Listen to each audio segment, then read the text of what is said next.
waxaa sii xoogaystay xiriirka ka dhexeeya ama isu soo dhawaaday ra'iisul wasaarihii hore ee Talyaaniga Mr. Berlusconi iyo madaxweynaha Ruushka Mr. Putin.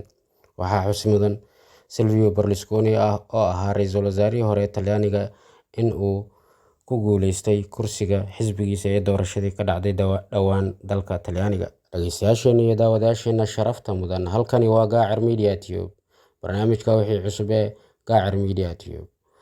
Haddaba maanta waxaan idinkugu soo gudbin doonaa qodobka aan hore ugu dhawaajinay xiisaha badan sirta dhexmartay Putin iyo Berlusconi ee ay heshay saxaafadda Talyaaniga. Haddaba warbixintaasi oo dhammaystiran intaanan u gudagalin, fadlan dhageystayaasheena iyo daawadayaasheena sharafta mudan, share, like iyo follow dhaha page-ka iyo channel-ka Gaacir Media Tube iyo subscribe-taba adinkoo raacinaya. Waa mahadsantihiin.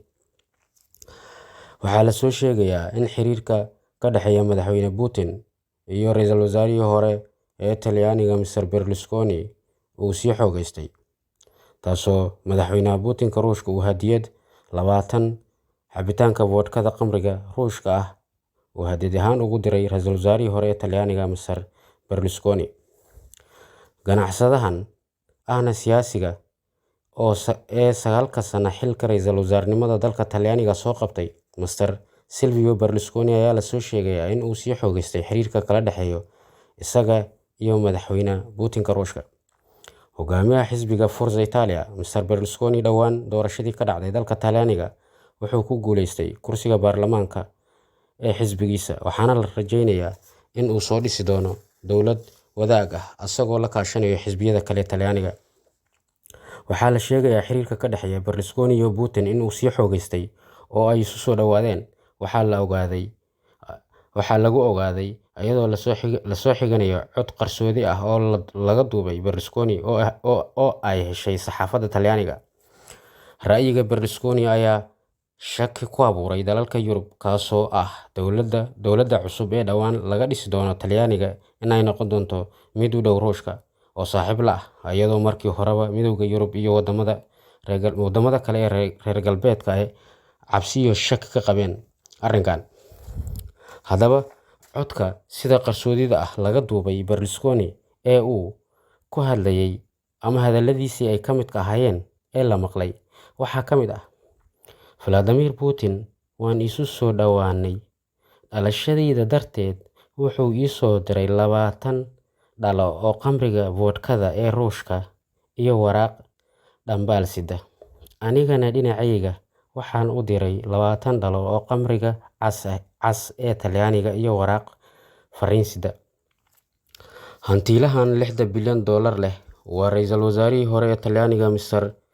Silvio Berlusconi. Bishii hore Sebtembar 29-keedii ayay u buuxsantay da'diisa 86 asagoo xusay dhalashadiisa.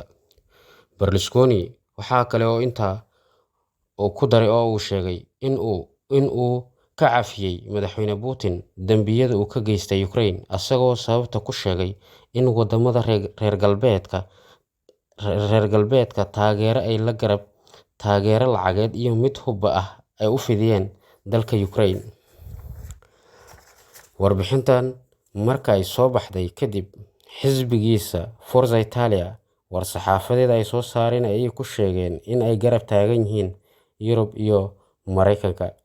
Waayo warbixintan waa mid fadeexad ku ah xisbiga, marka xisbigan inuu kalsoonida reer galbeedka iyo Mareykanka waayeen ay ka baqeen, waxayna warbixintan sirta markay soo baxday kadib war-saxaafadeedka ay soo saareen ayay ku sheegeen inay garab taagan yihiin Yurub iyo Mareykanka. Ra'iisul wasaaraha waqtigan Matteo Draghi ee lumiyay codka kalsoonida baarlamaanka Talyaaniga kadib dhowaan ayaa la filayaa in baarlamaanka Talyaanigu isu imaado uuna qabto doorasho cusub oo lagu dooranayo ra'iisul wasaaraha cusub.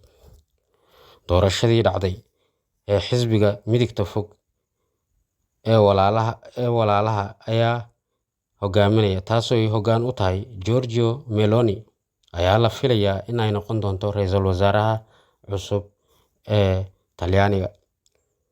Dhageystayaasheena iyo daawadayaasheena sharafta mudan, intaa waxaa inaga eg barnaamijka wixii cusub ee Gaacir Media Tube.